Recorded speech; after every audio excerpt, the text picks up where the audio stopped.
pada Rasulullah. Kata malaikat Jibril, "Ya Muhammad, wahai Muhammad, pertama, isma syi'ta fa innaka mayyitun." Hiduplah kamu sesuka kamu ingin hidup, silahkan. Tapi kamu harus ingat bahwa semua yang hidup akan berjumpa dengan yang namanya kematian. Itu nasihat pertama. Jadi saat bunda hari ini hidup di dunia, silakan hidup. Berapapun usia yang Allah berikan, berapapun jatah umur yang Allah persembahkan, silahkan. Tapi ingat kata Jibril, dari setiap sendi kehidupan kita, kita semua akan berjumpa dengan yang namanya kematian. Sesungguhnya kematian itu akan datang kepada manusia, kitabam muajjala. Datangnya tertentu di waktu yang tiba-tiba. Kitabam muajjala. Kita tahu semua akan mati, kita tahu semua akan wafat, tapi kita semua tidak ada yang tahu kapan kita semua akan diwafatkan. Betul apa betul? Kita semua tahu semua tempat itu bisa jadi tempat potensial untuk kita wafat, tapi kita nggak pernah tahu di tempat mana Allah akan wafatkan diri kita. Maka bagaimana Ustadz menebak semua kematian kita? Rasul pernah mengajarkan kepada kita, innamal mar'u yumitu fil hayat illa ma dzatihi fil hayati dunya. Setiap manusia akan diwafatkan oleh Allah sesuai dengan kebiasaannya saat hidup di dunia. Ustadz baca berita kemarin, ternyata Mas Ashraf itu memang meninggal mendadak karena serangan jantung. Tapi di antara testimoni yang sangat luar biasa, ternyata beliau itu punya yayasan panti asuhan yang setiap bulan beliau support dananya. Jadi bukan hanya beliau sekedar seorang artis, seorang public figure yang mungkin kita tahu wafatnya, tapi di antara kenangan yang sangat luar biasa adalah kemarin ada testimoni dari pimpinan panti asuhannya yang kemudian beliau sampaikan, yang membuat dia kehilangan sosok Ashraf itu bukan hanya sosok sebagai public figure, tapi setiap bulan beliau mencintai anak yatim piatu di bawah panti asuhan. Diingat gitu. Nah sekarang bunda yang ada di sini Ustadz akan tanya, yakin nggak kita semua akan mati? Pasti akan mati? Betul? Sekarang kalau seandainya bunda wafat di waktu yang lebih dekat daripada kehidupan hari ini, persiapan apa yang sudah bunda lakukan? Hah? Belum ada. Belum ada Ustadz. Iya. Justru bunda datang ta'lim ini persiapan buat menjelang kematian. Betul apa enggak? Bunda datang ke majelis ilmu ini persiapan buat menjelang kematian. Dan kalau bicara sibuk mah tuh bunda, wajah di dia makan sibuk semua merenan. Sibuk. Naon bunda sibuk naon wae hidup teh. Sok ngumah wadah bener teh. Di rumah banyak gak yang harus kita ngumah wadah pagi hari ini? Tumbukan baju banyak, setrikaan banyak. Ari ibu teh naon sih gawena? Ngumah wadah, setrikaan, masak. Jadi banyak kesibukan kita. Tapi kenapa di antara bunda masih punya waktu, masih punya kesempatan, masih kemudian menyegerakan kebaikan ini, datang ke talim ini, kemudian barangkali karena hari ini Masya Allah di atas juga penuh sampai keluar-luar, desek-desekan. Kenapa Ustadz mau seperti ini?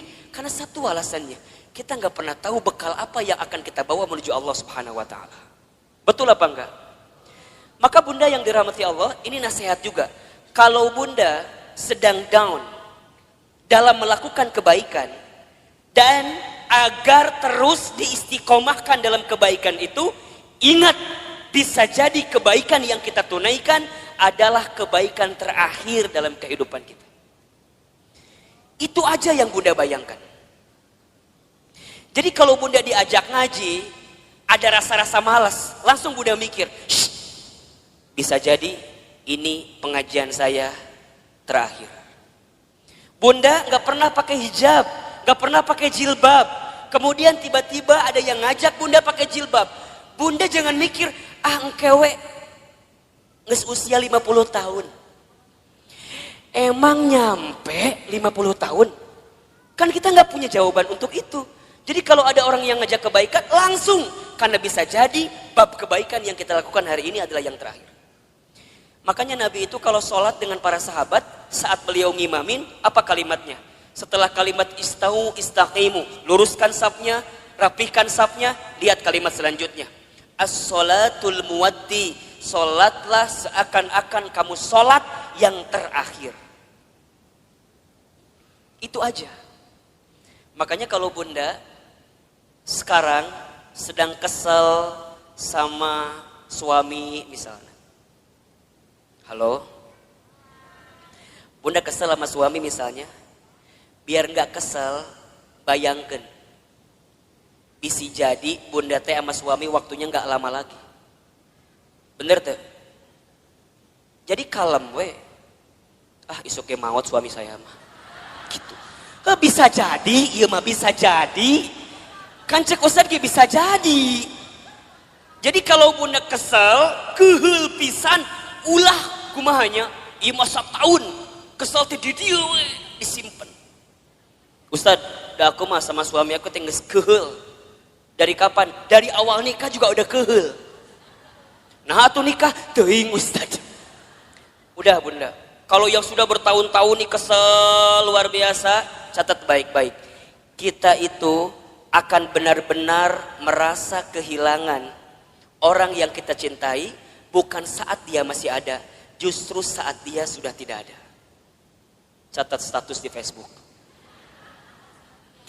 Kita akan merasa kehilangan seseorang dalam hidup kita bukan saat dia masih ada, tapi saat dia sudah tidak ada bersama dengan kita.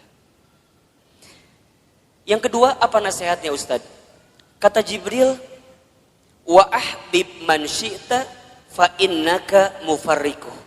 Ya Muhammad, wahai Muhammad, cintailah siapapun, apapun yang kamu cintai. Tapi ingat, kamu akan berpisah dengan siapa atau apa yang kamu cintai itu. Bisa jadi kamu yang berpisah dengan dirinya atau orang yang kamu cintai berpisah duluan dengan kamu yang mencintainya. Ada saatnya berjumpa dan pasti ada saatnya berpisah.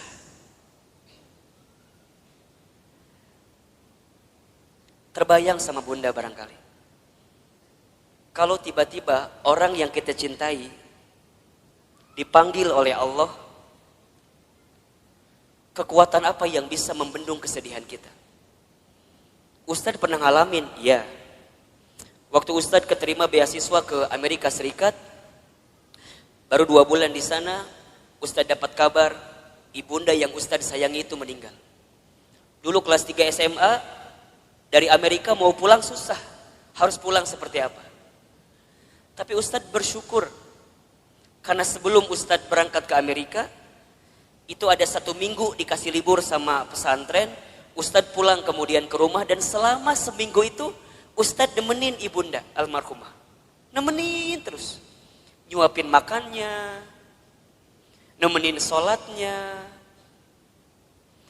Dan begitu banyak di antara kata-kata ibunda yang terekam di hari-hari seminggu itu yang sekarang jadi kenyataan. Ustadz sering ceritakan ke bunda barangkali. Bagaimana ibunda Ustadz waktu 1 kali sarapan, Ustadz suapin, ketika sarapan ibunda bilang ke saya, Hilman, nanti mama bakal nonton Hilman ceramah di TV. Dulu saya gak pernah nyangka, orang Garut, orang kampung, orang miskin, anak yatim, gimana caranya bisa ke Jakarta, bahkan bisa masuk TV. Hari ini, apa yang ibunda saya ucapkan jadi kenyataan. Ibunda saya pernah dapat hadiah sejadah, gambarnya Ka'bah. Kemudian ibunda saya tidak pernah lepas baca talbiyah setelah selesai sholat. Kemudian saya tanya kepada ibunda saya, Mama kenapa baca talbiyah terus setelah selesai sholat? Kata ibunda saya, Hilman, Iman, sambil dipegangin pipi saya, Mama itu ingin sekali berangkat ke Baitullah. Kalau Mama gak sempat berangkat ke Baitullah, Mama doain Iman bisa bolak-balik ke Baitullah.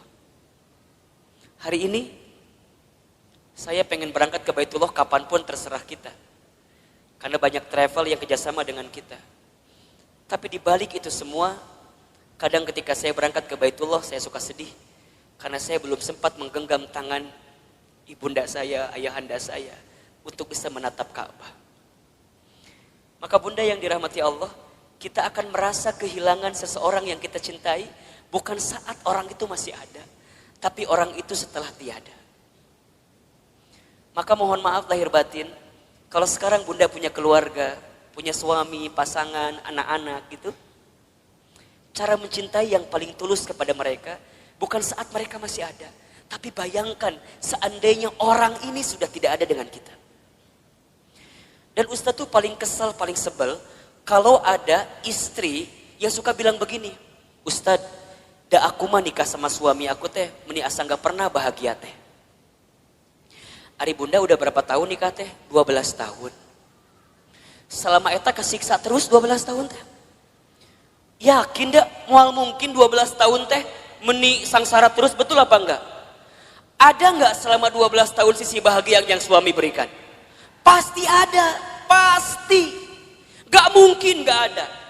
Ustadz nanya, bunda sekarang tinggal di mana? Di rumah. Sekarang Ustadz tanya, itu rumah dari siapa? Tuh kata apa Ustadz? Tiba-tiba ayawe di imah orang. Tapi kan gara-gara suami, betul apa enggak? Sedikitnya ada uang suami, gak banyak mungkin uang suami, tapi setidaknya suami yang kemudian dia bekerja, banting tulang, walaupun uangnya gak seberapa, dia ngasih rumah buat kita. Bunda bisa tinggal di rumah itu, betul apa enggak? Bunda masih ingat sempat jalan-jalan sama suami, sempat mungkin jalan-jalan ke Taman Safari, merenan pernah? Dulu waktu awal-awal, betul apa enggak? Yang Taman Safari tiketnya masih 50.000 kene. Ayeuna geus 250.000 tiketna. Meureun baheula ke Taman Safari, ayeuna mah ke Taman Coret-Coret. Teu naon? Betul apa enggak? Jadi bunda, mohon maaf ya.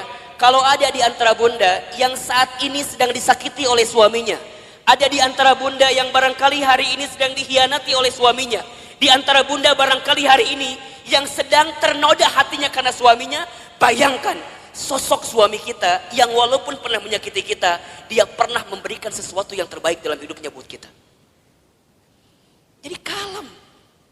Dan kita akan ketemu tahapan berpisah dengan orang yang kita cintai. Maka cintai dia selagi ada. Anak bunda, cintai dia selagi ada.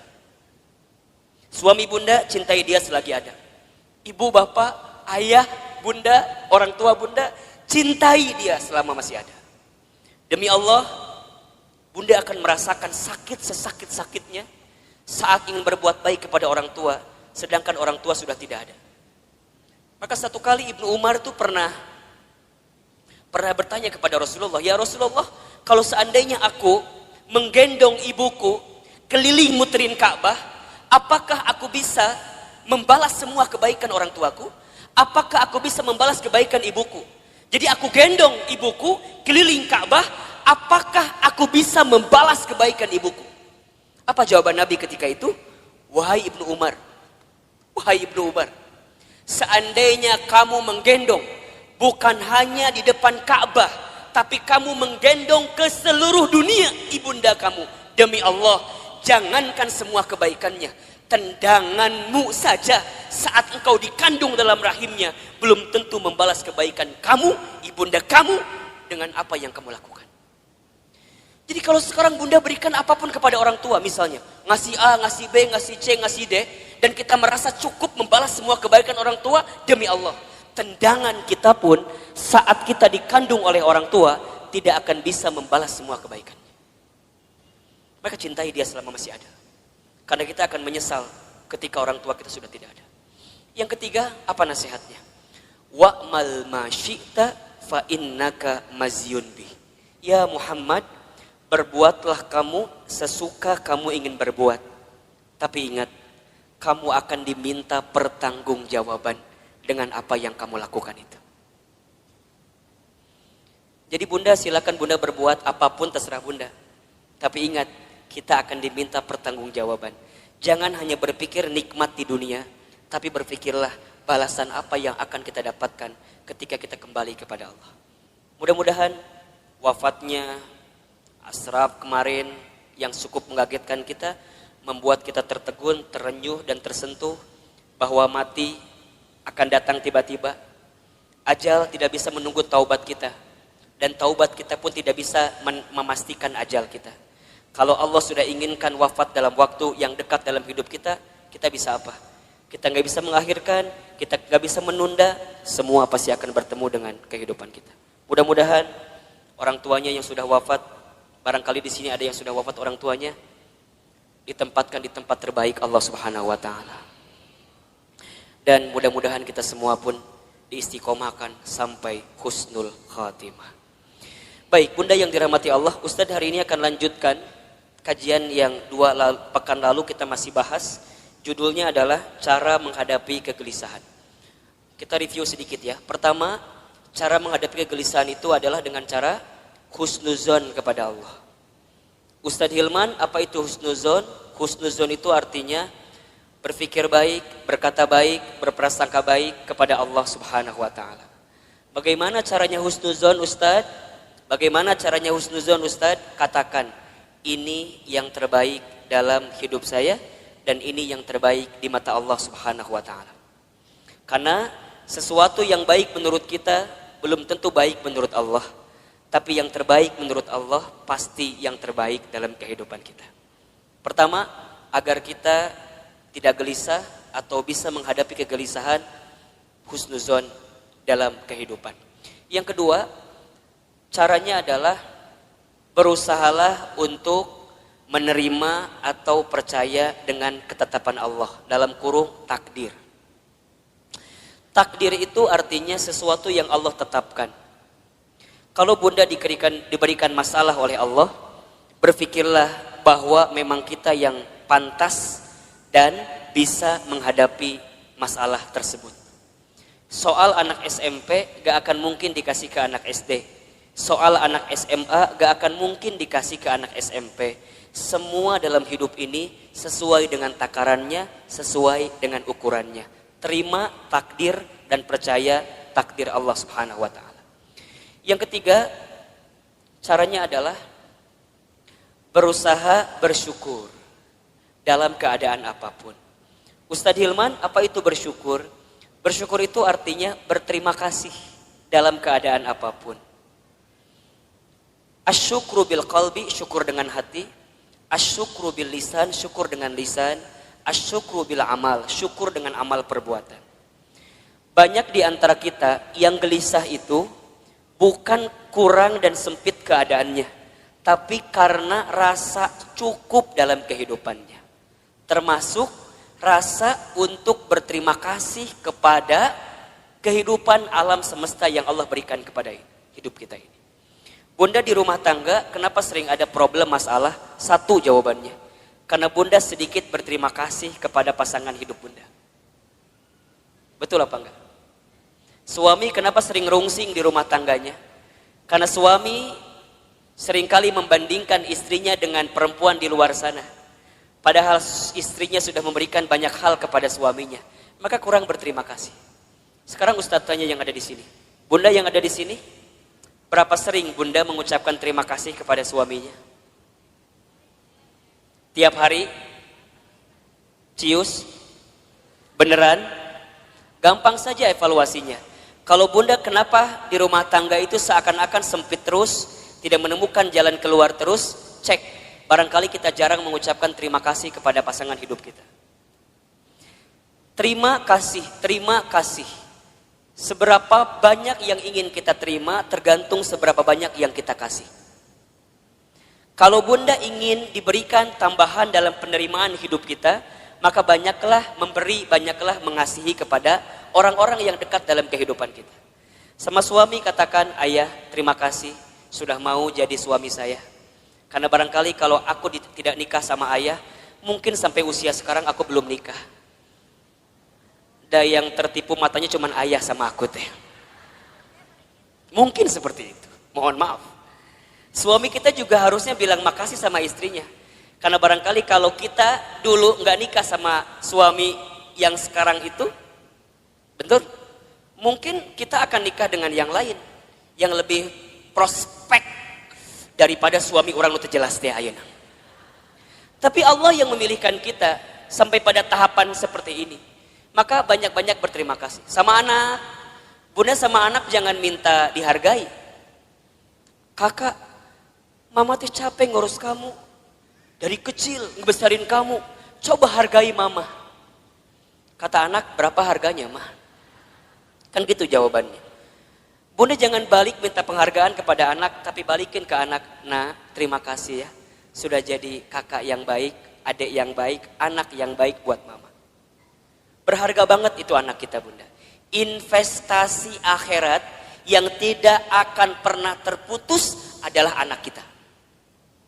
Makanya mohon maaf, Ustadz suka bilang begini, kalau bunda punya anak, kemudian ada pengeluaran buat anak, jangan pernah menyebutkan biaya, tapi sebutkan itu investasi. Apa bedanya Ustadz? Kalau biaya itu habis, bunda keluarkan habis, tapi kalau investasi bunda keluarkan balik lagi buat bunda. Makanya kalau buat anak jangan bilang, Ustadz biaya anak teh besar, jangan, itu salah. Kalau biaya anak bunda keluarkan habis, nggak balik lagi ke bunda. Dia sekolah SDIT, SMPIT, SMAIT mungkin mahal harganya. Bunda jangan bilang biaya sekolah mahal, jangan. Bunda katakan investasi sekolah anak saya mahal. Ingat, setiap yang mahal kita keluarkan pasti returnnya pun akan tinggi. Betul apa enggak? Kan ada rumusnya dalam bisnis. Betul apa enggak? High risk, high return. Besar resikonya, besar penerimaannya. Berat keluarnya, maka akan tinggi juga keuntungan yang kita dapatkan. Pertanyaan Ustadz, sudah seberapa besar investasi yang bunda berikan untuk anak bunda? Sehingga saat bunda tiada, anak bunda jadi investasi terbaik yang akan memberikan kebaikan dalam kehidupan bunda. Kalau bunda masih hitung-hitungan dengan anak, mohon maaf. Kalau bunda masih hitung-hitungan dengan anak, mohon maaf. Karena pada bab selanjutnya, Allah pun akan hitung-hitungan dengan apa yang diberikan ke dalam kehidupan kita. Catat baik-baik ya. Catat baik-baik ya. Rezeki itu tidak akan pernah habis saat kita memberi yang terbaik untuk keluarga kita. Rezeki kita tidak akan pernah habis saat kita memberikan nafkah yang terbaik bagi keluarga kita. Maka lihat kalimatnya, nafkah. Nafkah itu sama dengan kalimat infak. Asal katanya dari kalimat nafako atau infako, sama. Apa artinya? Sesuatu yang kita berikan dalam hal materi yang akan kembali dalam kehidupan kita. Nah, itu infak. Makanya para suami, mohon maaf ya, para suami di luar sana, ini Ustadz bicara ke kamera. Emang ada suami di belakang? Emang ada di sini yang tiba-tiba pakai jilbab gitu, suami nggak ada kan? Para suami, mohon maaf, kalau antum mau ditinggikan derajatnya, mau bertambah rezekinya, jangan pernah hitung-hitungan ngasih sama istrinya. Catat. Jangan minta diulangi pohodoi Ustaz. Para suami, para ayah, kalau kita ingin ditinggikan derajatnya, dimudahkan rezekinya, maka jangan pernah pelit kepada istrinya. Karena saat engkau membahagiakan istrimu, di saat itu Allah akan bahagiakan kehidupanmu.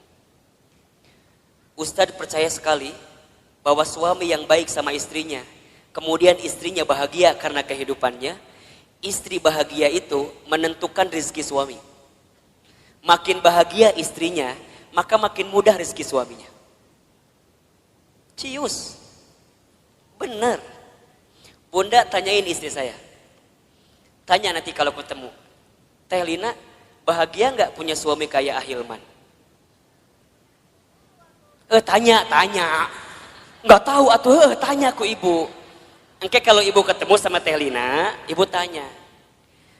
Ustadz mah sangat meyakini bunda. Sekarang banyak keajaiban rezeki dalam diri Ustadz itu bukan semata-mata karena Ustadz, bukan. Saya mah tuh apa daya lah, jangan kieu hungkul lah. Ya ginilah apa gitu kita mah. Betul nggak? Semua kebaikan datang hinggap kepada kita karena ada magnet yang kuat. Magnetnya adalah istri kita. Kebayangkan, itu teh baru satu istrinya. Hah? Naon ieu teh? Ada yang salah Ustaz sampaikan? Emang Ustaz ngomong naon tadi teh? Iya, itu teh baru satu doa dari istrinya. Kebayang gak kalau doanya banyak? Yang banyak bukan istrinya, bukan. Doanya. Satu istri, tapi mendoakan banyak itu bagus. Daripada istri banyak gak saling mendoakan, malah saling berantem. Itu gak bagus. Betul apa enggak? Yang lebih bagus istrinya banyak, doanya banyak. Enggak. Jangan kan? Jangan. Nah jadi Bunda Nuri cemburu. Benar Bunda. Dan sama, Bunda juga sama. Saat jadi istri, jangan pernah meminta sesuatu di luar kemampuan suaminya. Disebutkan dalam hadis, begitu banyak perempuan yang menempati tempat di dalam api neraka. Kenapa? Karena, ingat, bukan karena kurang sholatnya, bukan. Bukan karena kurang baca Quran, bukan. Bukan karena kurang zikirnya, bukan. Tapi karena mereka saat jadi istri kurang bisa menerima apa yang suaminya berikan. Halo, jelas tidak? Jadi dua anak kudu seimbang. Suami jangan pelit, istri jangan minta sesuatu di luar kemampuan suaminya. Yang terjadi kadang dua-dua nana rumah tangga teh. Suamina pelit, istrina teu mikir gitu. Ustadz, gimana kalau suami aku teh sebenarnya ada uangnya teh, tapi meni pelit pisan. Ada nggak yang kayak gitu? Nu mana istrina? Coba kita selamatkan dalam kebaikan. Insya Allah enggak kan? Ustadz, kalau begitu boleh nggak seorang istri ngambil uang dari suaminya?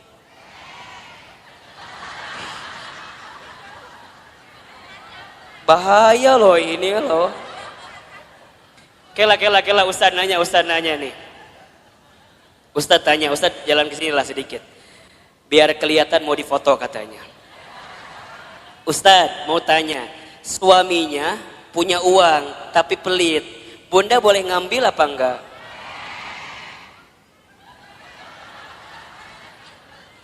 Kata siapa itu teh? Bunda catat ya, kalau suaminya pelit, kemudian dia nggak pernah ngasih kepada kita padahal uangnya ada, maka Bunda boleh mengambilnya dengan can beres, asik langsung. Tah cek Ustad mah eta nu jadi salah teh. Ku Bunda si Ustad sok dipotong materina teh. Bunda boleh mengambil dengan syarat tertentu. Ingat ya, ini bicara bab fikih.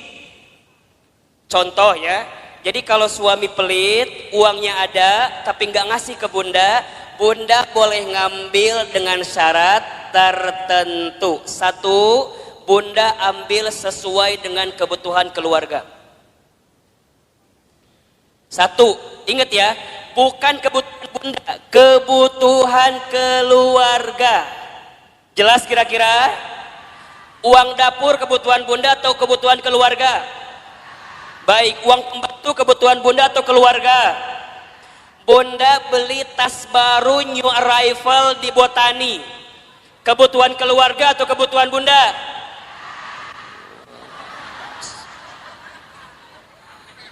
Catat baik-baik. Jadi kalau Bunda ngambil uang suami buat beli tas new arrival di Botani, itu bukan kebutuhan keluarga, itu kebutuhan Bunda. Kalau suami nggak ngasih, jangan ngambil. Kalau Bunda ngambil, hitungannya dosa mencuri. Mikir. Berapa rupiah yang sudah Bunda ambil, pikir. Suami pelit, ada uangnya, Bunda ambil buat beli make up. Boleh apa enggak? Boleh, asalkan suami senang dengan make up yang bunda kenakan. Lamun bunda beli make up, tok tok tok tok tok, cek suami teh reka mana gaya.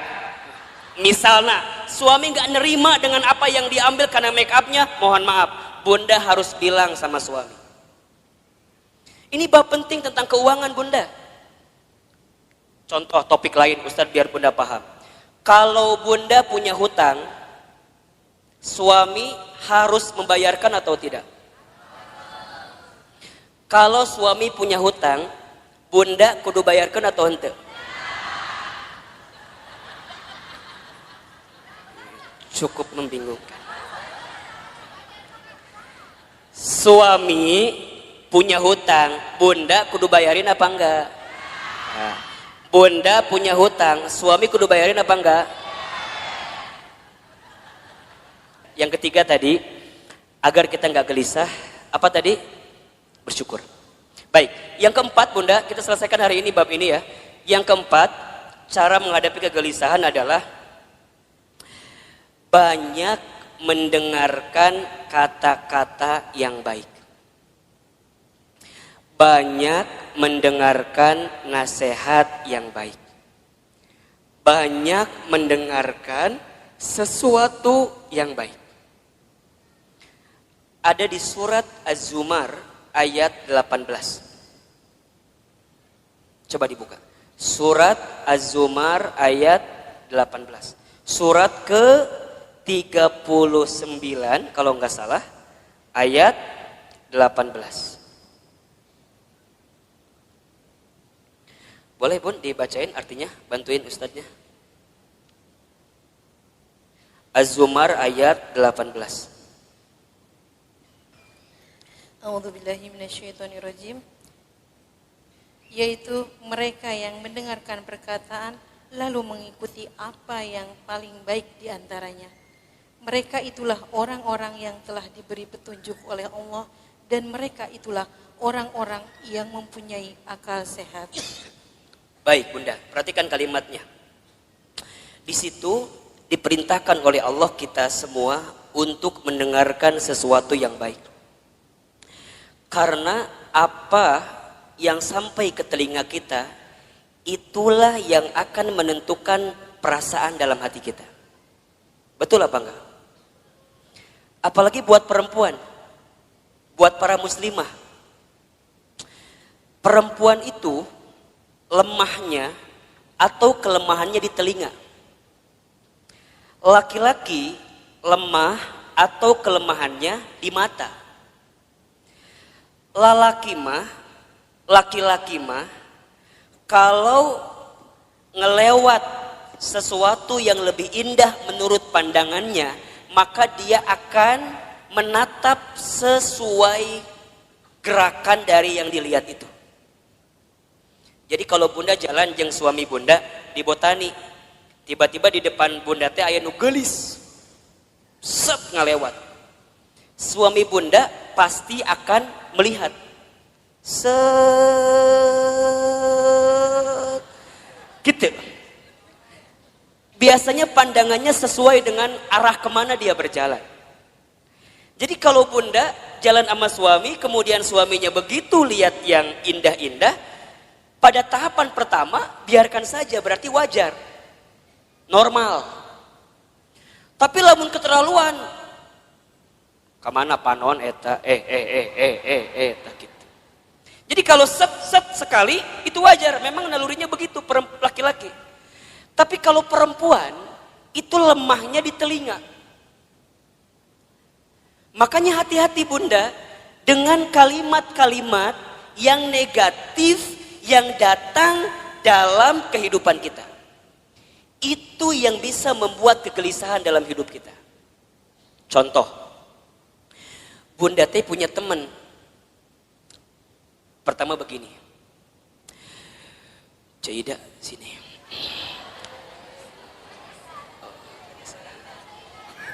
Misal namanya teh Cida, teman kita teh. Nungguin Cida pasti ya tadi teh. Misalnya bunda teh cerita, sama teman bunda. Siapa namanya? Cik Ida dulu. Sini. Bunda teh cerita apa? Gini ceritanya. Cik Ida, naon cek kokom gitu. Misal yang cerita teh cek kokomnya, ibu mau cerita ke Cik Ida gitu. Cik Ida, iya naon cek kokom. Cek kokom tuh cerita, ibu namanya cek kokom ya. Naon cek kokom cerita naon cek Cik Ida teh. Cek kokom teh kieu ceritana teh. Cek, saya teh lagi pusing ku naon. Anak saya teh udah kuliah, tapi kalau disuruh sholat melihara rese pisan. Ih, hese disuruh sholat teh. Padahal manehna teh apal eta teh kewajiban, tapi meni hese. Berkali-kali kadang subuh mah ku saya teh sok disiram ku cai. Kadang sok dibuat ieu gempa susulan, da beh hudang teh gitu. Tapi meni hese dihudangkeun teh. Kadang-kadang aku teh suka merasa bersalah. Aku teh ngaji tapi anak aku mending susah diajak sholat teh. Cek kokom cerita sama siapa? Cik Ida. Karena Cik Ida teh bagus, teman yang baik, maka lihat jawabannya. Cek kokom, iya Cik Ida gitu Cik. Cek, kamu mah syukur udah punya anak selesai kuliah. Iya tapi kan sholat melihara rese. Cek, doain aja. Doain kumaha sih? Doain. Dan kita nggak pernah tahu kan, barangkali dia teh berubah bukan sekarang, tapi bisa jadi nanti saat cek kokom geus eueuh. Jadi mana yang nggak doakan orang maut ya teh? Lain, kieu cek kokom maksud saya teh. Ece teh kudu husnuzon, ece teh kudu berkata-kata baik. Dan aku juga dulu gitu. Aku waktu SMA, ibu aku teh nyuruh aku sholat, aku teh rese. Tapi alhamdulillah pelan-pelan saat ibu aku sudah tiada, aku jadi taubat, aku jadi mikir sholatnya menjadi penting. Terus kudu nungguan orang mau heula gitu. Budak orang beh sholat lain. Maksudnya cek kokom teh kudu sabar, kudu tenang doakeun, ulah putus asa. Da eta ge kalau kumaha ge budak cek kokom. Eta budak cek kokom lain. Kan baca kokom kan eta teh. Jadi cekokom kudu sabar nerimainnya. Semua ada waktunya, semua ada prosesnya.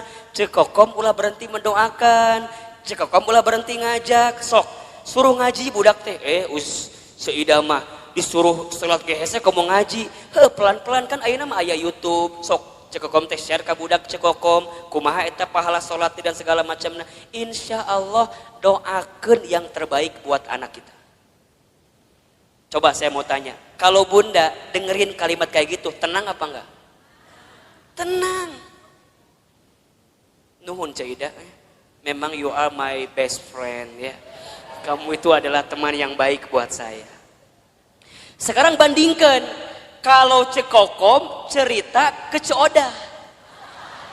Cek Odah mah, lamun ngomong teh, ting, ngaliurkeun ke orang teh. Da kata-katanya teh kurang baik wae. Dia ceritalah sama Cik Odah. Cik Odah, aku teh mau curhat. Kenapa? Anak aku teh udah kuliah, tapi titah sholat meni hese. Da Cik Odah teh lamun ngomong teh kitu wae pasti. Cek Kokom, apal teu? Eta teh pasti pangaruh ti suami Cek Kokom. Coba. Da moal mungkin budak teh teu sholat lamun bapana sholat. Da eta mah gara-gara suami Cek Kokom teh tara salat. Cek Kokom coba bayangkeun tah suami Cek Kokom. Ustaz mau tanya, tenang atau tambah gelisah? Yang tadi pertama nu kapikiran saha? Anaknya doang, ditambah cerita Cek Odah, tambah siapa? Betul apa enggak? Matakna bunda di telinga kita kudu difilter. Mana yang kira-kira nggak bikin kita tenang, mana yang kira-kira bikin kita gelisah, tinggalin, pelan-pelan mundur teratur. Kan sok ayahnya, bunda teh punya teman, kan sok ayah ya, punya teman yang kalau ketemu dia ngomongnya baik, ada nggak kira-kira? Ada, tapi ada teman yang kalau ketemu dia teh, orang terbuka masalah oke, gara-gara saya tahu masalah jadi kebawa masalah. Betul apa enggak? matakna hati-hati dengan teman-teman yang berkata kurang baik dalam kehidupan kita. Ingat nih, perempuan itu telinganya sangat lemah. Kalau ada kata-kata yang buruk hinggap ke telinganya, bisa masuk ke dalam pikirannya, terasa di hatinya, itu yang membuat gelisah dalam kehidupan. Sekarang Ustadz tanya, kalau Bunda sering banyak gelisah, apakah masih ada teman-teman di sekitaran Bunda yang kalau bicara seringkali memberikan pengaruh yang buruk dalam kehidupan Bunda? Ayah, nu gitu, tinggalkan liar. Tapi Ustaz jadi benci, bukan jadi benci. Memang ini tahapan selanjutnya untuk menghilangkan kegelisahan. Bunda harus ketemu dengan orang yang kalau bicara positif. Bunda harus ketemu dengan orang yang bicaranya baik. Bunda harus ketemu dengan orang yang kalau dia bicara muatin kita. Kan Ustaz berapa kali bilang, teman baik itu bukan teman yang seringkali mengiyakan ucapan kita. Tapi teman yang baik adalah teman yang bisa mengatakan tidak. Teman yang bisa mengatakan jangan. Teman yang bisa mengatakan gak boleh Bunda, itu gak baik. Selama gak baik dia katakan dengan sesuatu yang tidak baik. Itu teman yang baik. Ulah kieu ieu mah, tahu Bunda teh salah. Kemudian nanya sama teman Bunda. Teman Bunda teh karena ngerasa teman kita, kemudian mengiyakan kelakuan kita walaupun kita salah. Cik Ida, saya mau cerita dong. Cik Ida deui. Cik Ida mau bager. Naon ceritanya teh cekokom? Masih cekokom, dah loba masalah mah cekokom. Dah loba masalah mah cekokom wae eta. Cek si cekokom teh, Cik Ida. Kan kamu tahu ya, aku teh lagi ada masalah sama suami aku. Terus kemarin malam teh tiba-tiba ada yang nge-DM ke Facebook aku. Saha eta si Aceng teh ya? Nu mana si Aceng teh? Emang Cik Ida teh apa? Eta si Aceng teman SMP aku yang dulu pernah suka sama aku waktu SMP. Terus kumaha? Ya kan aku teh penasaran. Itu siapa yang tiba-tiba assalamualaikum gitu di DM nate. Terus aku lihat profilnya meni asa bening gitu. Asa alus lah dia gambar nate. Aku teh balas weh, daripada bingung kan ini teh saha, barangkali teman aku. Aku balas weh, waalaikumsalam. Terus dia bilang gini, kamu masih kenal sama aku apa enggak? Kemudian Cekom balas, siapa ya kamu ini? Langsung dia juga balas, aku Aceng. Yang dulu sering nganterin kamu waktu sekolah. Kan langsung terbayangnya SMA 5 Bogor, kebayang kan? Kan Bunda teh baheula sekolah di SMA 5 Bogor. Jadi jeung si Aceng teh sok dahar di kantin. Meuli bala-bala 5 ngaku hiji teh ya baheula. Masih inget kene kan kisah eta teh. Darmaji dahar 5 ngaku hiji teh ya. Jeung si Aceng teh. Tiba-tiba si Aceng datang di saat waktu yang tepat, betul gak sih? Di saat kita teh lagi bener-bener punya masalah sama suami, datang si Aceng. Ngobrol kasih Cik Ida. Cek Cik Ida teh, Cek Kokom, ingat kamu teh masih punya suami. Hargai suami kamu. Oh gitu Cik Ida. Kalau kamu jadi suami kamu coba, kalau suami kamu kayak gitu sama perempuan lain gimana? Kamu sakit hati apa enggak? Iya sih. Terus kumaha? Ulah tinggalkan. Kalau bisa mah langsung blok daripada panjang. Ya tapi kan dia datang di saat yang tepat, lagi ada masalah. Aku teh sama si Ramli, iya nu ayeuna aya teh. Misal suamina Ramli nu ayeuna aya teh. Tapi itu enggak bagus. Nah, teman yang baik mah, teman yang kayak Cik Ida tadi, yang katakan enggak boleh itu enggak bagus. Ulah cerita ke si Ciodah. Lamun cerita ke Ciodah mah lain kalimat nate. Ustadz Hilman kumaha kalimat nate lain Ciodah mah tuh dah diceritakan gitu teh. Ciodah apal tuh naon? Semalam ayah laki-laki yang nge-DM saya. Saha? Aceng. Aceng yang mana? Mantan aku waktu SMP. Ih, ini the best opportunity. Kesempatan terbaik itu buat kamu. Kenapa emangnya? Kan kamu lagi ada masalah sama si Ramli suami kamu. Udah we atuh sama si Aceng gak masalah dah itu mah. Hati-hati. Jeung si Ciodah kadang-kadang sok nanya deui gitu. Kamu lihat di mana sih si Aceng? Aku lihat di profilnya kumaha halus tuh. Aku lihat dia pakai mobil, gonta-ganti mobil nanti. Maknya. Kon wah langsung mobil gonta-ganti. Wah! Maknya. Kadang Avanza mobil nate, kadang R3. Hati-hati. Bisa jadi supir Grab eta teh. Da tergoda teh ya eta ku si mobil, bunda dengerin kata-kata codah yang kurang baik, ujungnya apa? Udah cekokom eta kesempatan, peluang, nggak akan datang 2 kali loh kayak si Aceng kayak gitu. Nges, beda kamu malah lagi ada masalah sama suami kamu. Bisa jadi ini jalan keluar dan doa-doa yang Allah ijabah buat kamu. Sok hati-hati, hati-hati. Jadi ayah juga codah ayah. Ayah di dia nusuk juga codah ngomong ayah. Ingat ya, kata-kata buruk itu bunda akan mempengaruhi pikiran kita. Pikiran kita mempengaruhi hati kita. Sama bunda juga. Kalau bunda hidup di rumah tangga dengan suami, kalimat suami seringkali mendatangkan hal-hal yang negatif dalam kehidupan bunda. Naon tinggalkan. Kalau suami kata-katanya kurang baik didengar oleh kalimat bunda, maka bunda katakan kepada suami bunda, ayah, kalau ayah nggak bisa berperilaku sesuai kemauan bunda, minimal ayah tidak berkata-kata yang buruk dalam kehidupan rumah tangga kita. Mungkin suami kita belum bisa berubah dengan kemauan kita. Setidaknya suami kita tidak berkata-kata buruk dengan ucapannya dalam kehidupan rumah tangga kita. Karena mohon maaf, para istri banyak yang tersakiti hatinya bukan semata-mata karena kelakuan suaminya, tapi lebih banyak karena kata-kata dari siapa? Betul apa enggak? Mungkin kalau sekali ditampar, set, bisa hilang, selesai. Tapi kalau kata-kata sudah menusuk di hati, itu bertahun-tahun tidak akan pernah bisa bunda lupakan. Betul apa enggak? Terbayang dalam benak kita. Apalagi hati-hati. Hati perempuan itu seperti cermin katanya. Al-mar'atu kal mir'ah. Perempuan itu seperti cermin. Kalau sudah tersakiti hatinya, sama seperti cermin pecah. Mungkin kamu bisa meletakkan kembali pantulan cahayanya, tapi pantulan cahayanya tidak akan sama sebagaimana cermin itu di waktu sebelumnya.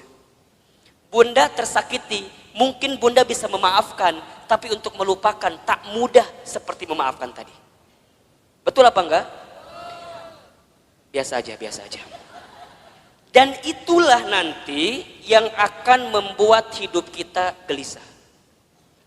Makanya nanti ditambah, kalau bunda sudah mendengarkan kata-kata yang baik dan tidak menemukan di orang-orang yang dekat dengan kita, maka bunda temukan kata-kata yang baik itu di tempat majelis ta'lim, majelis ilmu. Makanya Ustadz Hilman mohon maaf ya, kalau bunda barangkali seringkali mendengarkan kajian saya, sangat sedikit sekali kajian saya bicara tentang hal-hal yang mungkin mengusik hal-hal lain, kemudian nyindir hal-hal yang lain. Saya bicaranya deket-deket aja, deket-deket di sini aja. Saya berusaha untuk menghadirkan kata-kata nasihat yang bijak dalam kehidupan bunda. Buat Ustadz mah bunda nyatat, kemudian bunda lupa kajian saya, nggak masalah. Karena barangkali catatan hutang lebih banyak daripada catatan kajian saya. Makanya sekali dia datang diingetin lagi, dicas lagi, betul apa enggak? Atau udah kebayang bunda bahwa lagi waktu sekolah yang ada ujiannya, bunda mah jarang belajar, bener enggak? Kadang mau ujian teh pas ulangan pas mau ulangan baru belajar. Kamu ayeuna taklim, eueuh UTS-na eueuh, UAS-na eueuh. Jadi jangan berharap kalau dia akan ngebuka lagi catatannya. Karena yang bunda butuhkan kadang-kadang ketika mendengarkan kalimat-kalimat yang baik, itu tenang ketika menghadapi masalah bunda. Betul apa enggak? Bunda nggak bisa doa sendirian. Kemudian bunda dibimbing untuk berdoa. Dan bunda mendapatkan ketenangan. Kenapa? Karena dengan telinga bunda mendengarkan ketenangan itu. Makanya mohon maaf lahir batin ya. Kalau bunda sedang punya masalah, Kan kita mah sering kali curhatnya. Bener apa ente? Buat ustadz perempuan curhat itu nggak masalah. Karena barangkali buat perempuan itu adalah cara dia menyelesaikan masalah dia. Betul? Kan kadang-kadang bunda mah kalau udah curhatnya jadi agak tenang kan. Dan yang paling hebat mah kadang-kadang curhat manehna solusi oge, manehna oge. Nges beres ngomong baru dia keluarkan solusinya. Ustadz aku begini. Tapi kan aku harusnya begini ya Ustadz ya. Eta jawabannya. Ngomong sorangan jawab sorangan ta eta. Mungkin buat perempuan itu jadi jawaban ya silahkan saja. Tapi alangkah lebih baik kalau bunda sedang ada masalah, bunda temukan seseorang yang ketika dia bicara bisa mengeluarkan kata-kata baik yang menenangkan kehidupan bunda. Misalnya bunda ketemu Ustadz. Ulah ngomong kieu, Ustadz aku mau curhat. Ulah. Liur ka Ustadna. Langsung we, Ustadz bisa nasehatin saya apa enggak? Karena tanpa bunda cerita pun Ustadz udah tahu. Dari wajah nggak bisa bohong. Nu kieu ya wajah-wajah banyak masalah pasti. Nu kieu nih wajah ada masalah sama suaminya kelihatan. Ustadz dari mana kelihatannya? Air mata nggak bisa bohong. Betul apa enggak? Air mata itu lebih deras mengalir saat kita tersakiti oleh orang yang dekat dalam kehidupan kita. Air mata, coba Ustadz mau nanya, nangis itu lebih sakit yang mana? Yang terisak-isak atau yang dia menangis pelan sampai dia nggak bisa keluar air matanya saking sedih? Nah, nu mana coba? Dua nana. Bener nggak sih? Kadang-kadang bunda teh mau curhat nggak bisa, pernah nggak kayak gitu tuh? Mau ngomong nggak bisa karena saking sakitnya perasaan kita, pernah nggak kayak begitu? Kan kalau pada bab gitu jadi pusing kan? Misalnya bunda nih janjian sama saya di kantor saya di Jalan Azimar 3, kantor teman hijrah. Bunda pernah main ke sana? Nanti main ke sana ya. Kalau ketemu saya syukur, kalau enggak nanti ketemu banyak di sana. Tadi kumaha tadi menangis teh? Oh iya. Oh, lebih sakit mana? Menangis yang terisak-isak atau menangis yang air mata keluar tapi mulut nggak bisa bicara? Nah, Ustadz bilang dua-dua juga sakit, tapi lebih sakit yang air mata keluar tapi mulut nggak bisa bicara kan? Bunda kunaon? Kunaon? Kan liur kan? Ustadz tinggalkan naon? Ditanya. Oh ternyata Ustadz baru tahu bunda. Kalau ada masalah jangan ditanya katanya. Betul apa enggak? Jangan kunaon, jangan, karena perempuan gak akan jawab. Bunda kunaon. Gitu bukan Ustadz, gitu. Gitu kumaha. Gitu pokoknya mah. Ustadz ngerti kan? Kumaha coba. Orang bisa ngerti kumaha. Oh ternyata bunda dengan ilmu jadi kebalik. Artinya kalau ada perempuan yang cerita, ibu yang cerita, dia sebenarnya tidak butuh dalam artian solusi dengan masalahnya. Berarti kalau dia sedang nangis, kita dengarkan aja tangisannya. Sok nangis yang banyak. Ayo yang banyak. Keluarkan tangisan itu. Ternyata Ustadz tahu menurut ilmu psikologi, neuro otak berpikir perempuan itu luar biasa bunda. Setiap perempuan menangis ketika dia ada masalah, maka air mata yang menetes itu menunjukkan masalah yang keluar pelan-pelan. Jadi makin banyak tangisannya, makin banyak keluar masalahnya. Jadi kalau ada yang nangis, ku bunda teh langsung tanean ku emer. Tah ka dia sok ceurik sing loba. Keun bae dangke ge beres sorangan. Dia kalau udah beres nangis baru tenang, betul apa enggak? Dan dia akan tambah tenang ketika dia mendapatkan kata-kata yang baik di telinganya. Jadi kalau dia ada masalah jangan ditambahin dengan kata-kata yang buruk. Misalnya dia nangis nih, gitu wae ceurik, gitu wae ceurik. Itu masalah satu belum selesai, tambah masalah yang kedua. Catat para suami di luar sana tuh. Makanya kalau istri sedang menangis itu bunda, dia nggak butuh nasihat yang dalam tanda kutip dimarahin. Dia butuh pundak untuk bersandar. Matakna Ustadz mah kalau ada yang hadir di majelis taklim, ibu-ibu, diukna nyender, biasa nama di imah loba masalah. Dan di rumahnya nggak punya sandaran. Matakna lamun ngaji pasti we tembok mana tembok. Dah hayang nyender teh karena tembok eta.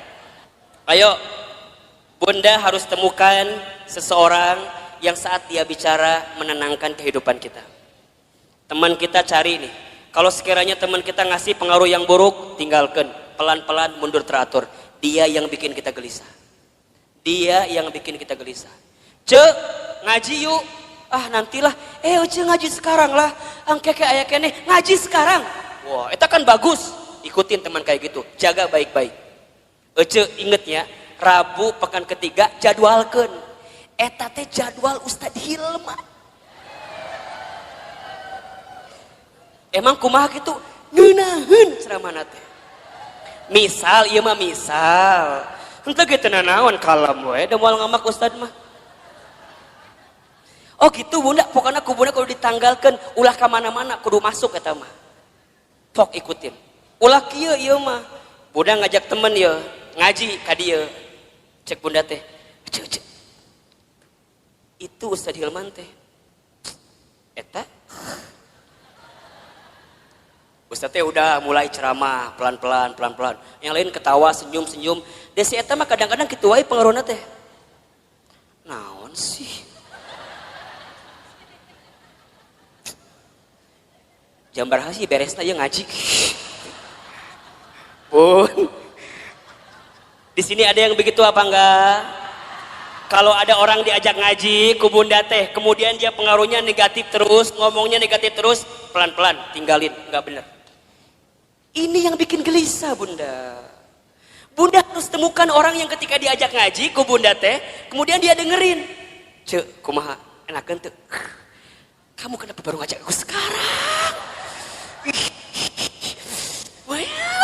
Nah, dia semangat walaupun barangkali mohon maaf, walaupun mungkin Ustadz Hilman teh menurut dia di hati nama asa teu nyambung gitu.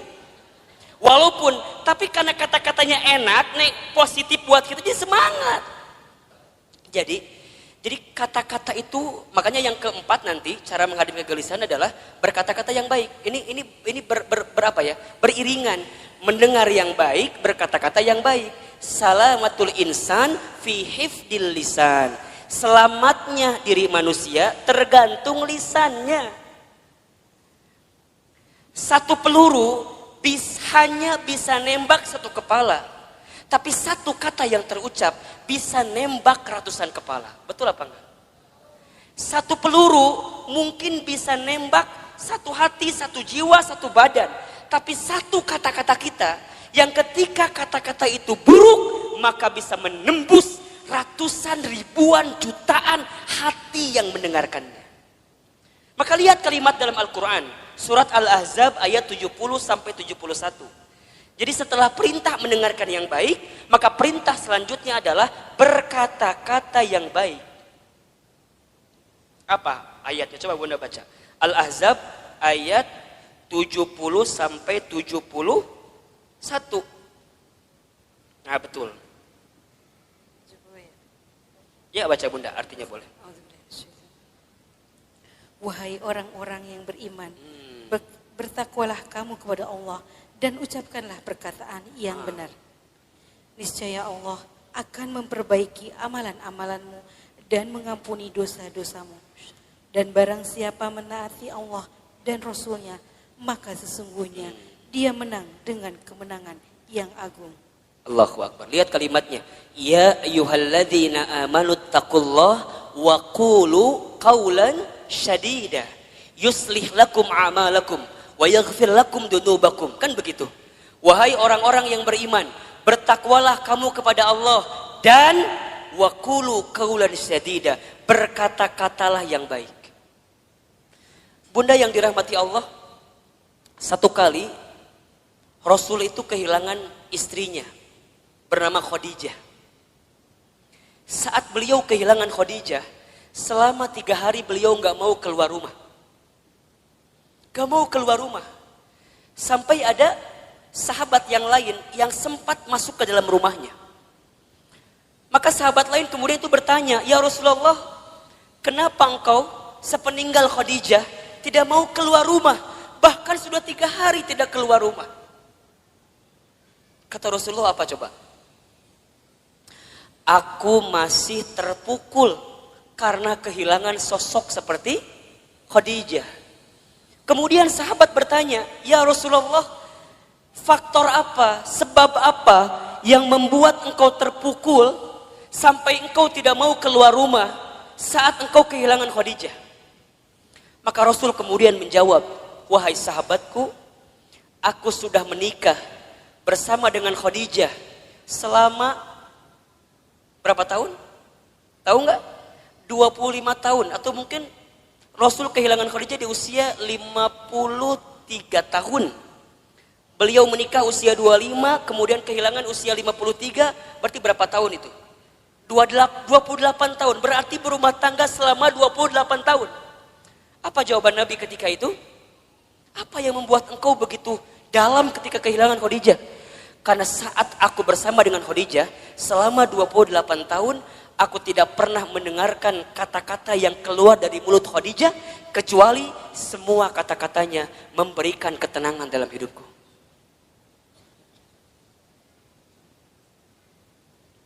Coba Bunda bayangin. Aku tidak pernah mendengarkan kata-kata yang keluar dari Khadijah kecuali semuanya memberikan ketenangan dalam hidupku. Sekarang Ustaz tanya, Bunda di rumah tangga punya suami Bunda kalau mendengar kata-kata Bunda tambah masalah, hilang masalah. Ulangi. Suami teh di kantor lagi ada masalah, balik ke imah ketemu Bunda, saat Bunda ngomong hilang masalahnya atau tambah masalahnya? Tambah atau hilang? Bener. Sok Ustaz tanya, suami pulang ada masalah, ku Bunda dikumahakeun. Dikumahakeun ku Bunda. Kita mah kadang-kadang kalau suami pulang teh langsung ditanya ku kita teh kan? Assalamualaikum, ayah pulang. Kumsalam, kapelong beungeutna abstrak aya masalah. Bapak kunaon? Ayah kunaon? Ngarotas, ayah kunaon? Kamar mandi tungguan, ayah kunaon? Keur makan di tungguan, ayah teh kunaon? Bunda nanya berkali-kali di rumah tangga, suami gak akan pernah menjawab. Kenapa? Karena saat laki-laki sedang punya masalah, dia butuh waktu untuk diam ketika sedang ada masalah. Khadijah bagaimana Ustadz? Allahu Akbar. Ketika Nabi sedang ketakutan, itu datang Nabi ketakutan, buka pintunya, lihat Khadijah, Masya Allah. Baru ngelihat wajah Khadijah, setengah kegelisahannya langsung hilang saat melihat wajah Khadijah. Suami orang mah ningali wajah orang teh. Assalamualaikum. Datang kita, kumsalam. Iya problem deui. Komo lamun Bunda nyambutnya dengan nyambut yang tidak baik teh ya. Assalamualaikum, ayah pulang. Waalaikumsalam. Bapak pas SPP budak candi bayar. Bukan hilang masalah, malah tambah. Waalaikumsalam, ayah pulang. Ayah, lihat. Mama lagi pakai jilbab baru, bagus nggak? Biasa aja. Lihat dong, bagus nggak? Bagus, tapi candi bayar. Masalah nambah atau kurang? Khadijah mah enggak Bunda. Nabi ketakutan, apa yang Khadijah lakukan? Khadijah cuma senyum. Yang Khadijah lakukan langsung memeluk Rasulullah. Set, dipeluk. Dibisikin di telinganya, ya Rasulullah, jangan takut, ada aku di sisimu. Kalau di luar sana ada orang yang membencimu, maka aku yang paling pertama mencintaimu. Kalau di luar sana ada yang menyakitimu, maka aku yang pertama kali membelamu. Tuh, lihat. Masya Allah bunda, dipeluk, dibisikin. Semua ketakutan Nabi hilang saat dipeluk dan dibisikin sama siapa? Khadijah. Matakna bunda belajar dong sama Khadijah. Iya mah harapan hayang suami siga Rasulullah. Urangna cek siga Khadijah. Cik atuh mikir mah nya gitu. Jadi kumaha Ustad? Nanti kalau suami pulang ada masalah langsung loba nanya. Langsung we. Assalamualaikum, ayah pulang, kelihatan ada masalah, langsung. Ayah. Tatap tuh ibu teh langsung, set, langsung.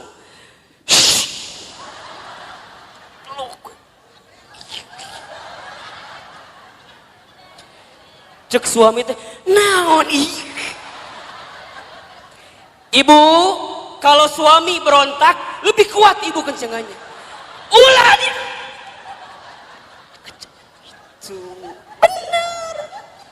Sampai dia tidak berontak lagi. Set. Gitu. Ini ilmu bunda. Ilmu. Serius. Jadi kumaha? Set. Langsung dibisikan.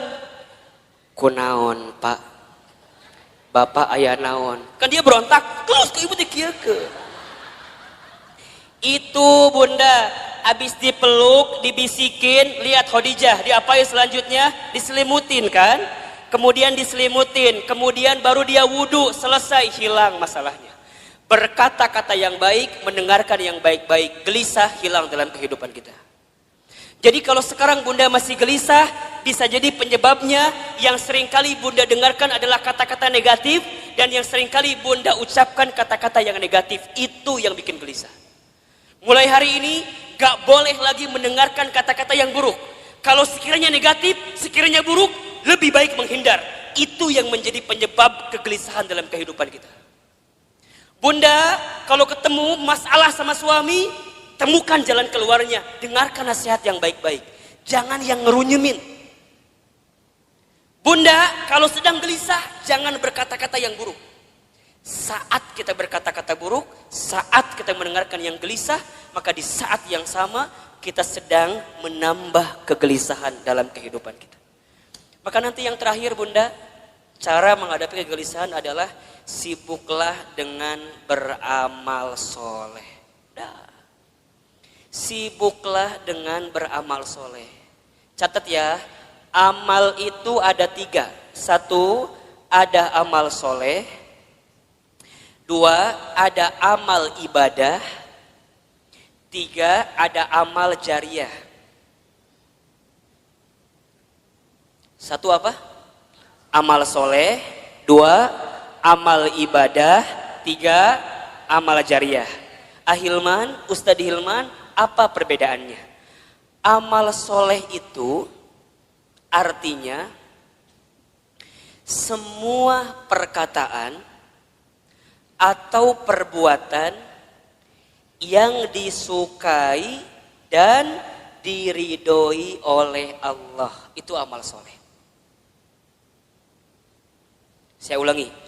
Amal soleh itu semua perkataan atau perbuatan yang disukai oleh Allah dan diridhoi oleh Allah. Yang kedua, ada amal ibadah. Amal ibadah itu artinya semua aktivitas yang diniatkan untuk Allah dengan teknis dan aturan. Amal ibadah artinya semua perkara, semua aktivitas yang diniatkan untuk Allah dengan teknis dan aturan yang sudah ditentukan. Paham? Oke.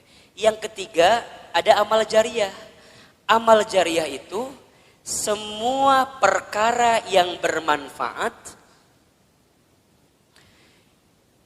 yang dilakukan saat kita hidup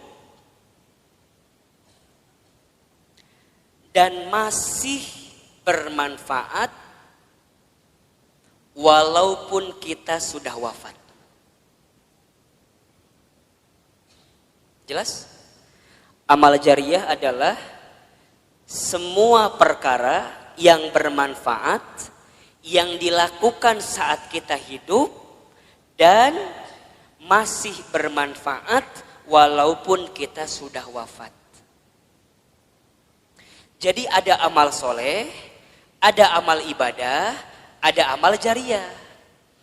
Amal soleh apapun yang Bunda lakukan, yang Bunda ucapkan, selama Allah suka, selama Allah ridho, itu amal soleh. Ngaji, ini amal soleh. Allah suka apa enggak? Allah ridho apa enggak? Ridho. Bunda baca Al-Quran, amal soleh atau bukan? Amal soleh. Allah suka, Allah ridho. Amal ibadah mah amal yang aturannya ada. Sholat, amal ibadah. Bunda nggak bisa sholat di luar ketentuan Allah. Misal, tiba-tiba jam 11 siang sholat.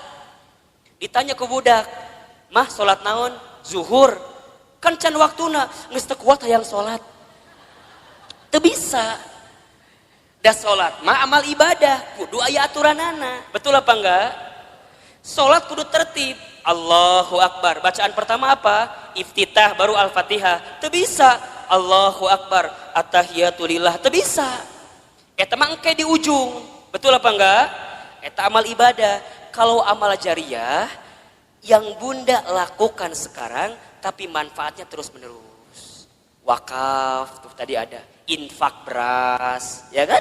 Kemudian Bunda bantuin bangun pesantren. Jadi orang tua asuh. Mohon doanya Bunda. Ustadz sedang merancang sekolah juga di daerah Bogor insya Allah. Dalam waktu dekat nanti Bunda juga akan diundang untuk menjadi bagian yang yang diundanglah oleh Allah untuk membantu semuanya insya Allah. Jadi itu hal-hal yang baik dalam kehidupan kita. Nah, amal soleh itu Bunda bisa menghilangkan kegelisahan kita. Jadi kalau Bunda ada masalah, ganti dengan sesuatu yang bisa menyelesaikan masalah kita.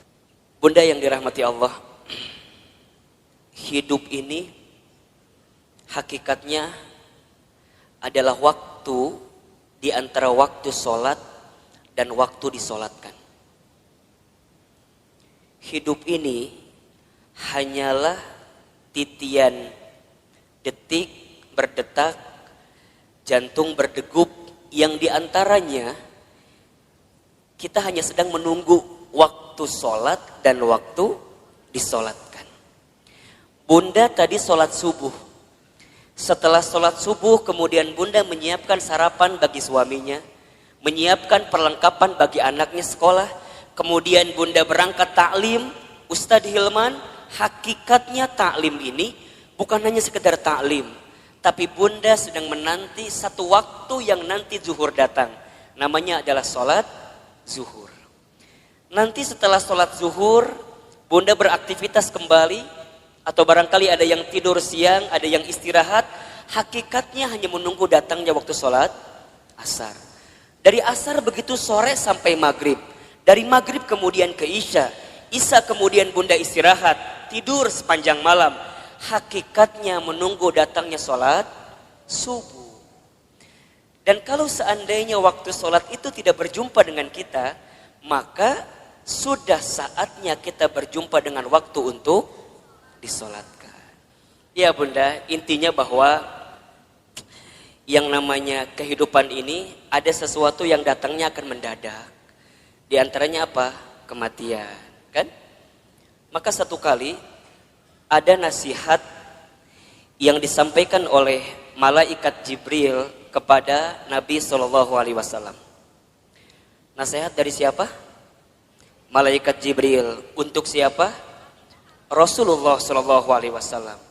Kalau nasihat ini datang dari malaikat Jibril untuk Nabi, berarti nasihat ini pun relevan atau bisa dijadikan nasihat untuk kita semua sebagai umat Nabi Muhammad Shallallahu Alaihi Wasallam. Ustadz Hilman, Ahilman, apa nasihat yang malaikat Jibril berikan kepada Rasulullah? Kata malaikat Jibril, ya Muhammad, wahai Muhammad, pertama, isma syi'ta fa innaka mayyitun. Hiduplah kamu sesuka kamu ingin hidup, silahkan. Tapi kamu harus ingat bahwa semua yang hidup akan berjumpa dengan yang namanya kematian. Itu nasihat pertama. Jadi saat bunda hari ini hidup di dunia, silakan hidup. Berapapun usia yang Allah berikan, berapapun jatah umur yang Allah persembahkan, silahkan. Tapi ingat kata Jibril, dari setiap sendi kehidupan kita, kita semua akan berjumpa dengan yang namanya kematian. Sesungguhnya kematian itu akan datang kepada manusia, kitabam muajjala, datangnya tertentu di waktu yang tiba-tiba. Kitabam muajjala. Kita tahu semua akan mati, kita tahu semua akan wafat, tapi kita semua tidak ada yang tahu kapan kita semua akan diwafatkan. Betul apa betul? Kita semua tahu semua tempat itu bisa jadi tempat potensial untuk kita wafat. Tapi kita nggak pernah tahu di tempat mana Allah akan wafatkan diri kita. Maka bagaimana Ustadz menebak semua kematian kita? Rasul pernah mengajarkan kepada kita, innamal mar'u yumitu fil hayat illa ma zatihi fil hayati dunya. Setiap manusia akan diwafatkan oleh Allah sesuai dengan kebiasaannya saat hidup di dunia. Ustadz baca berita kemarin, ternyata Mas Ashraf itu memang meninggal mendadak karena serangan jantung. Tapi di antara testimoni yang sangat luar biasa, ternyata beliau itu punya yayasan panti asuhan yang setiap bulan beliau support dananya. Jadi bukan hanya beliau sekedar seorang artis, seorang public figure yang mungkin kita tahu wafatnya, tapi di antara kenangan yang sangat luar biasa adalah kemarin ada testimoni dari pimpinan panti asuhannya yang kemudian beliau sampaikan yang membuat dia kehilangan sosok Ashraf itu bukan hanya sosok sebagai public figure, tapi setiap bulan beliau mencintai anak yatim piatu di bawah panti asuhan. Diingat gitu. Nah sekarang bunda yang ada di sini Ustadz akan tanya, yakin gak kita semua akan mati? Pasti akan mati? Betul? Sekarang kalau seandainya bunda wafat di waktu yang lebih dekat daripada kehidupan hari ini, persiapan apa yang sudah bunda lakukan? Hah? Belum ada. Belum ada Ustadz. Iya. Justru bunda datang taklim ini persiapan buat menjelang kematian. Betul apa enggak? Bunda datang ke majelis ilmu ini persiapan buat menjelang kematian. Dan kalau bicara sibuk mah tuh bunda, wajah di dia makan sibuk semua merenan. Sibuk. Naon bunda sibuk naon wae hidup teh. Sok ngumah wadah bener teh. Di rumah banyak gak yang harus kita ngumah wadah pagi hari ini? Tumbukan baju banyak, setrikaan banyak. Ari ibu teh naon sih gawena? Ngumah wadah, setrikaan, masak. Jadi banyak kesibukan kita. Tapi kenapa di antara bunda masih punya waktu, masih punya kesempatan, masih kemudian menyegerakan kebaikan ini, datang ke talim ini, kemudian barangkali karena hari ini Masya Allah di atas juga penuh sampai keluar-luar, desek-desekan. Kenapa Ustadz mau seperti ini? Karena satu alasannya, kita nggak pernah tahu bekal apa yang akan kita bawa menuju Allah Subhanahu Wa Taala. Betul apa enggak? Maka bunda yang dirahmati Allah, ini nasihat juga. Kalau bunda sedang down dalam melakukan kebaikan, dan agar terus diistiqomahkan dalam kebaikan itu, ingat, bisa jadi kebaikan yang kita tunaikan adalah kebaikan terakhir dalam kehidupan kita. Itu aja yang bunda bayangkan.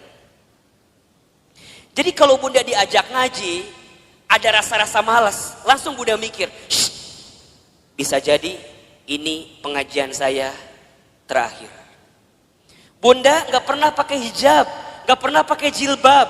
Kemudian tiba-tiba ada yang ngajak bunda pakai jilbab. Bunda jangan mikir, engkewe nges usia 50 tahun. Emang nyampe 50 tahun? Kan kita nggak punya jawaban untuk itu. Jadi kalau ada orang yang ngajak kebaikan, langsung. Karena bisa jadi bab kebaikan yang kita lakukan hari ini adalah yang terakhir. Makanya Nabi itu kalau sholat dengan para sahabat, saat beliau ngimamin, apa kalimatnya? Setelah kalimat istau istaqimu, luruskan safnya, rapihkan safnya, lihat kalimat selanjutnya. As-sholatul muwaddi, sholatlah seakan-akan kamu sholat yang terakhir. Itu aja. Makanya kalau bunda sekarang sedang kesel sama suami misalnya. Halo? Bunda kesel sama suami misalnya. Biar nggak kesel, bayangkan. Bisa jadi bunda teh sama suami waktunya nggak lama lagi. Bener tuh? Jadi kalem we. Isuke maut suami saya mah. Gitu. Bisa jadi, iya mah bisa jadi. Kan cek Ustadz bisa jadi. Jadi kalau bunda kesel, kehel pisan, ulah kumahanya, iya masa tahun, kesel teh di dia we, disimpan. Ustadz, dah aku mah sama suami aku tinggal kehel. Dari kapan? Dari awal nikah juga udah kehel. Nah atuh nikah, teuing Ustadz. Udah bunda, kalau yang sudah bertahun-tahun nih kesel luar biasa, catat baik-baik. Kita itu akan benar-benar merasa kehilangan orang yang kita cintai, bukan saat dia masih ada, justru saat dia sudah tidak ada. Catat status di Facebook. Kita akan merasa kehilangan seseorang dalam hidup kita, bukan saat dia masih ada, tapi saat dia sudah tidak ada bersama dengan kita. Yang kedua, apa nasihatnya Ustadz? Kata Jibril, wa ahbib man syi'ta fa innaka mufarriquh. Ya Muhammad, wahai Muhammad, cintailah siapapun, apapun yang kamu cintai, tapi ingat, kamu akan berpisah dengan siapa atau apa yang kamu cintai itu. Bisa jadi kamu yang berpisah dengan dirinya, atau orang yang kamu cintai berpisah duluan dengan kamu yang mencintainya. Ada saatnya berjumpa dan pasti ada saatnya berpisah.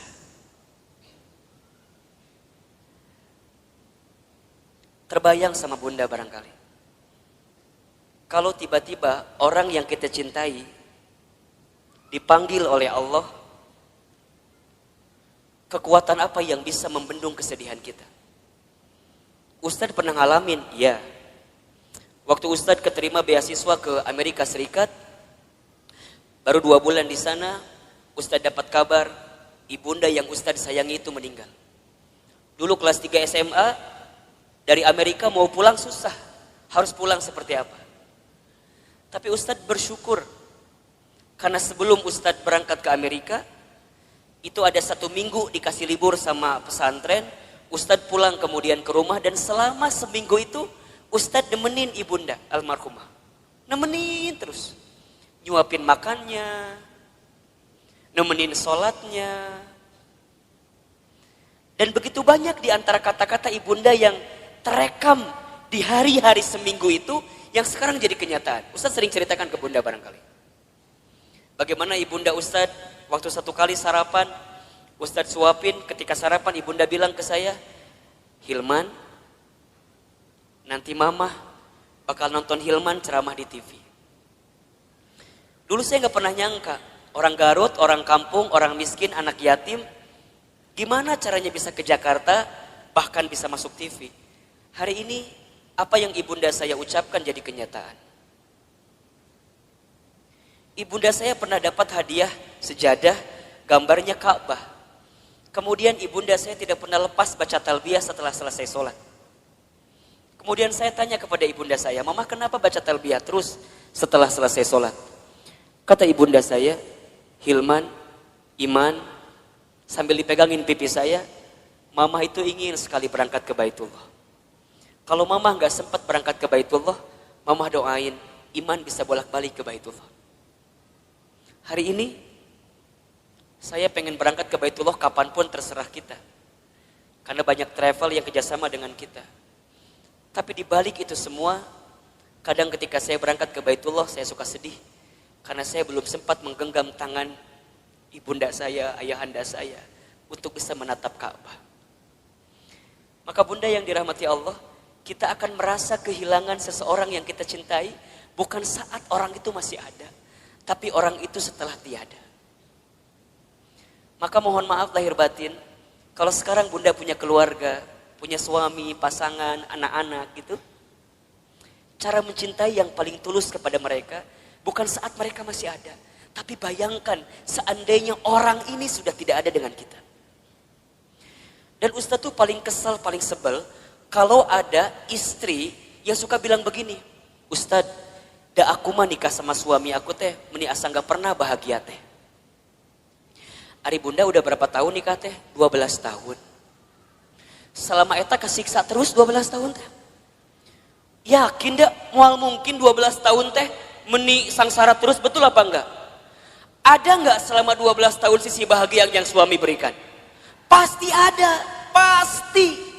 Gak mungkin gak ada. Ustadz nanya, "Bunda sekarang tinggal di mana?" "Di rumah." Sekarang Ustadz tanya, "Itu rumah dari siapa?" Tuh kata apa Ustadz? Tiba-tiba ayawe di imah orang. Tapi kan gara-gara suami, betul apa enggak? Sedikitnya ada uang suami, enggak banyak mungkin uang suami, tapi setidaknya suami yang kemudian dia bekerja, banting tulang, walaupun uangnya enggak seberapa, dia ngasih rumah buat kita. Bunda bisa tinggal di rumah itu, betul apa enggak? Bunda masih ingat sempat jalan-jalan sama suami, sempat mungkin jalan-jalan ke taman safari merenan pernah? Dulu waktu awal-awal, betul apa enggak? Yang taman safari tiketnya masih 50.000 kene. Ayeuna geus 250.000 tiketna. Meureun baheula ke taman safari, ayeuna mah ke taman coret-coret. Teu naon? Betul apa enggak? Jadi bunda, mohon maaf ya. Kalau ada di antara bunda yang saat ini sedang disakiti oleh suaminya, ada di antara bunda yang barangkali hari ini sedang dikhianati oleh suaminya, di antara bunda barangkali hari ini yang sedang ternoda hatinya karena suaminya, bayangkan sosok suami kita yang walaupun pernah menyakiti kita, dia pernah memberikan sesuatu yang terbaik dalam hidupnya buat kita. Jadi kalem.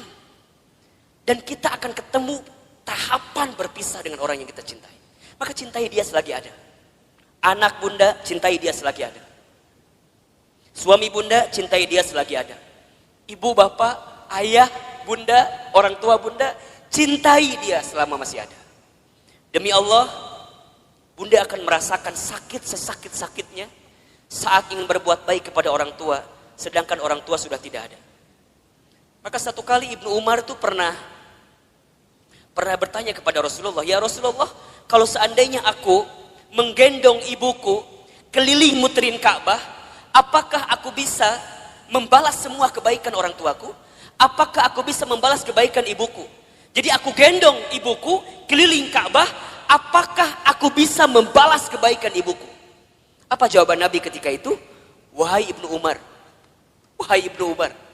seandainya kamu menggendong bukan hanya di depan Ka'bah, tapi kamu menggendong ke seluruh dunia ibunda kamu, demi Allah, jangankan semua kebaikannya, tendanganmu saja saat engkau dikandung dalam rahimnya belum tentu membalas kebaikan kamu, ibunda kamu, dengan apa yang kamu lakukan. Jadi kalau sekarang bunda berikan apapun kepada orang tua, misalnya ngasih A, ngasih B, ngasih C, ngasih D, dan kita merasa cukup membalas semua kebaikan orang tua, demi Allah, tendangan kita pun saat kita dikandung oleh orang tua tidak akan bisa membalas semua kebaikannya. Maka cintai dia selama masih ada, karena kita akan menyesal ketika orang tua kita sudah tidak ada. Yang ketiga, apa nasihatnya? Wa'mal ma syi'ta fa innaka mazyun bih. Ya Muhammad, berbuatlah kamu sesuka kamu ingin berbuat. Tapi ingat, kamu akan diminta pertanggungjawaban dengan apa yang kamu lakukan itu. Jadi bunda, silakan bunda berbuat apapun terserah bunda. Tapi ingat, kita akan diminta pertanggungjawaban. Jangan hanya berpikir nikmat di dunia, tapi berpikirlah balasan apa yang akan kita dapatkan ketika kita kembali kepada Allah.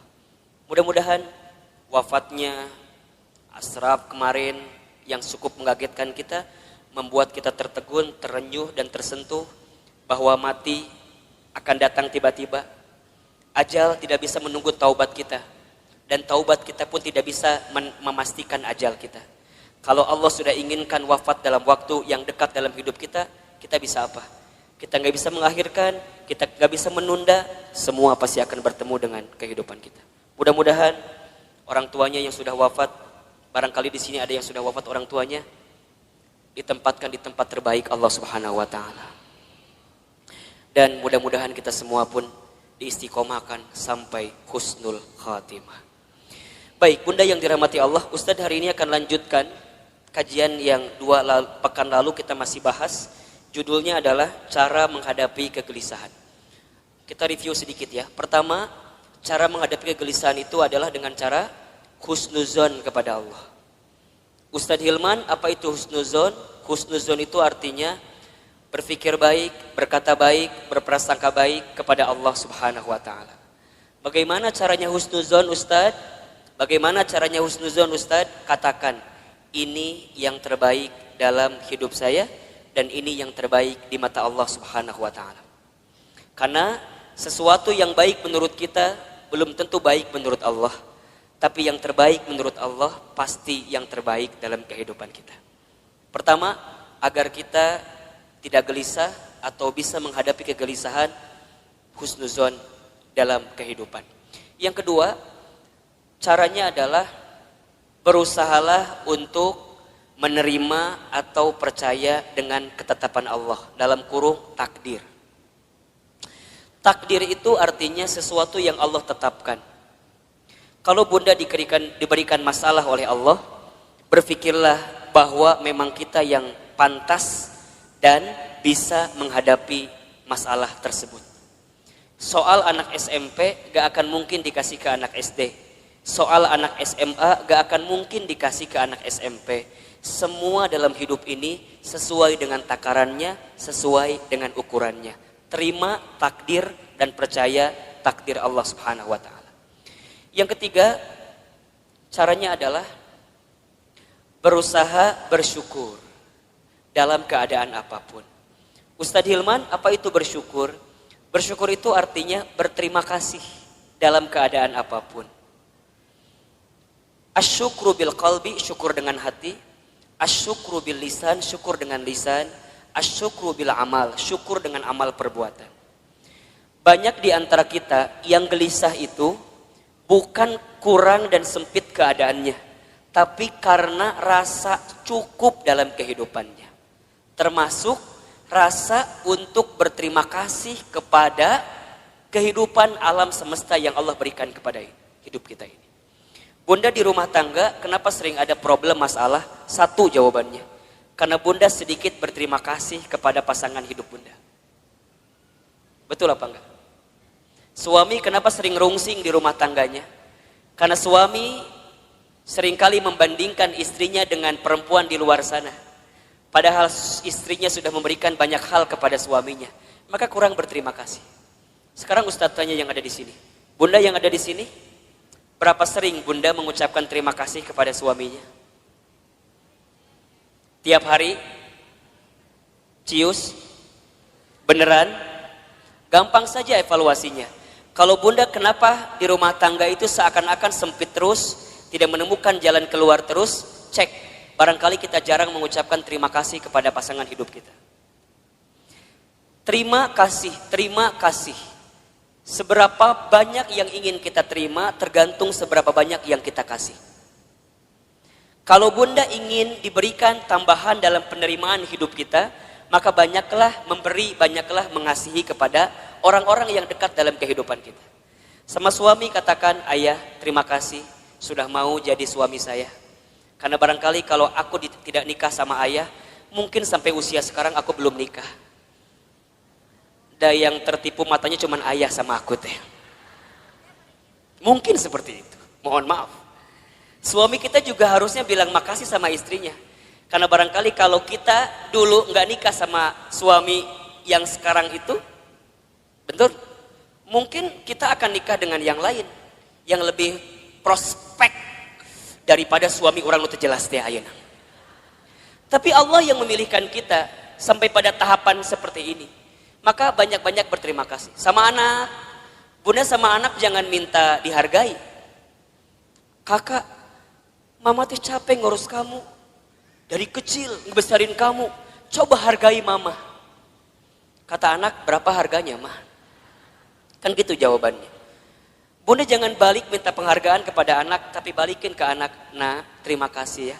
Sudah jadi kakak yang baik, adik yang baik, anak yang baik buat mama. Berharga banget itu anak kita bunda. Investasi akhirat yang tidak akan pernah terputus adalah anak kita. Makanya mohon maaf, Ustadz mas suka bilang begini. Kalau bunda punya anak, kemudian ada pengeluaran buat anak, jangan pernah menyebutkan biaya.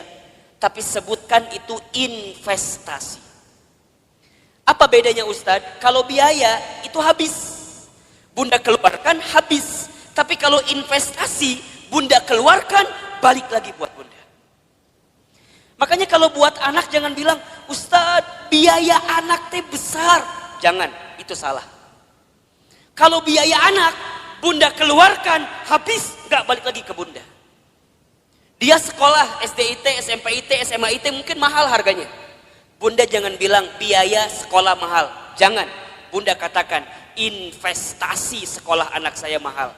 Ingat, setiap yang mahal kita keluarkan pasti returnnya pun akan tinggi. Betul apa enggak? Kan ada rumusnya dalam bisnis. Betul apa enggak? High risk, high return. Besar resikonya, besar penerimaannya. Berat keluarnya, maka akan tinggi juga keuntungan yang kita dapatkan. Pertanyaan Ustadz, sudah seberapa besar investasi yang bunda berikan untuk anak bunda? Sehingga saat bunda tiada, anak bunda jadi investasi terbaik yang akan memberikan kebaikan dalam kehidupan bunda. Kalau bunda masih hitung-hitungan dengan anak, mohon maaf. Kalau bunda masih hitung-hitungan dengan anak, mohon maaf. Karena pada bab selanjutnya, Allah pun akan hitung-hitungan dengan apa yang diberikan ke dalam kehidupan kita. Catat baik-baik ya. Catat baik-baik ya. Rezeki itu tidak akan pernah habis saat kita memberi yang terbaik untuk keluarga kita. Rezeki kita tidak akan pernah habis saat kita memberikan nafkah yang terbaik bagi keluarga kita. Maka lihat kalimatnya, nafkah. Nafkah itu sama dengan kalimat infak. Asal katanya dari kalimat nafako atau infako sama. Apa artinya?